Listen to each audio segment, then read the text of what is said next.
life on the farm and ranch can be stressful at times. My guest is Gloria Schaefer, who's a ranch wife and also a professional speaker from Kennebec, South Dakota. And Gloria, your sort of profession in life is to make people happy and enjoy what they're doing on the farm.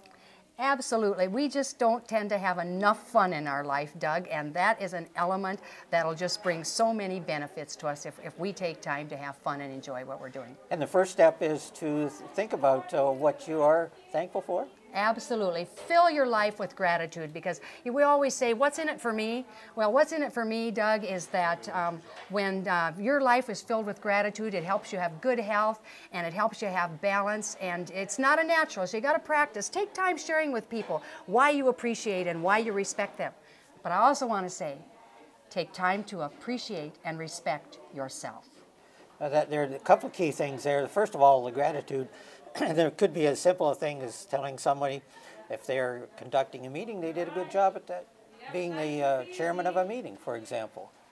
Or it could be something else involved. You know, Doug, that's true. And the question is, who needs to hear appreciation? And the answer is, only those who breathe. So what a difference kind words make to people. And the appreciation, think about the things that you have achieved in your life or on your farm or in your business. We've been very blessed. My husband and I have 2 children, and we've been blessed with 5 grandchildren. And, you know, we need to be good stewards. And I think that farmers and ranchers, we know that they are some of the best stewards that God has placed on the earth. Now, what about the fun part, finding fun every day? That's not easy. How often have we looked at each other and said, are we having fun yet? You know, and Patch Adams, if we've all listened to Patch Adams, says we need to listen for things that are funny, and we need to learn to live funny, because people crave laughter. It's just like a vitamin that we need, Doug. So when you're out fixing fence, for example, that may seem kind of drudgery, but maybe there's some fun you can find in even doing that. Absolutely. Drudgery for me, but my husband's going to find some fun, and he's always trying to make me laugh.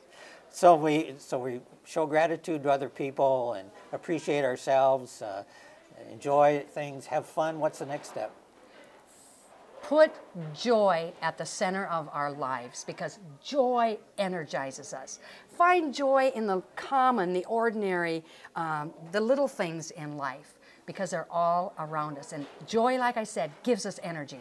And how do you describe joy? I mean, yeah, you know, we talk about joy and it's feeling good maybe about yourself, but do you have sort of a broader sort of definition of what you're meaning by finding joy? A good question, Doug, because somebody at a presentation said, what's the difference between joy and happiness? And I don't know if you can, to me, joy just fills us. I mean, when there's joy about something, you're just full to overflowing. And happy, I feel, is more fleeting. That would be my definition. Joy is an euphoria. So it's something that's going to endure for some time. Hopefully. Right. Okay. And then the laughter part, we talked about having fun, but part of that is just laughing at things. You know, what we do, our business is serious, and especially we know we focus on the bottom line, but we always have to make sure that we don't get mixed up between net worth and self-worth, because we have so much self-worth. But we need to take ourselves and what happens to us less seriously. Be able to laugh at the things that happen to us. And the other key thing that's maybe hard for a lot of us, particularly farmers, is expressing love that you mentioned. The words "I love you, Doug" are so powerful. And like I shared in my story, my dad at the age of 85 and me at the age of 50 was the first time we ever shared those words.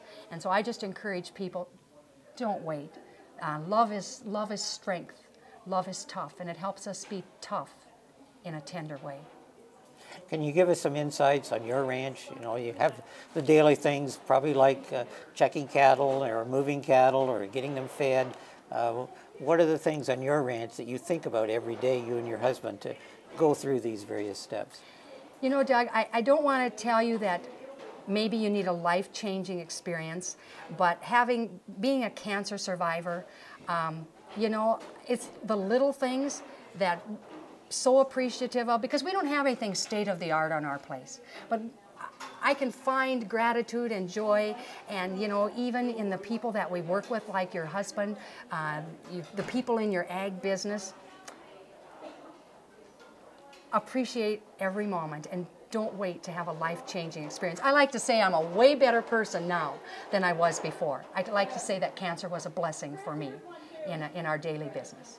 So the cancer was one aspect, and you mentioned the net worth, which is, we do get hung up on whether there's going to be a profit this year, and ranchers have had that issue here for a number of years. Sort of how do you get past that and say, yeah, this is pretty good life?